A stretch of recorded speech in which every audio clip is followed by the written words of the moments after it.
Galasiërs 2 vers 25. As ons deur die Gees lewe, laat ons ook deur die Gees wandel. Die keuse vir wie ons luister, speel gedurig in ons siel af. Luister ons na die diktering van die vlees, of luister ons na die polsing van die Gees?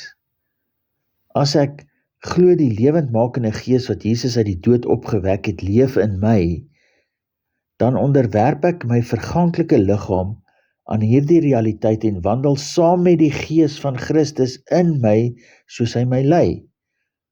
Die Gees van die waarheid is die Gees van ons Here en sal ons nie struikel, maar hy sal ons kragtig ondersteun om die weg te kan bewandel in alle omstandighede. Jou ewige lewe is kosbaarder as jou aardse bestaan. Maar jou aardse bestaan moet die lewe van Christus toelaat om oor te neem in alles en nie meer jou Adam natuur toe te laat om te dikteer nie. Die dag sal kom wat jou Christus identiteit sal heers oor jou adamitiese.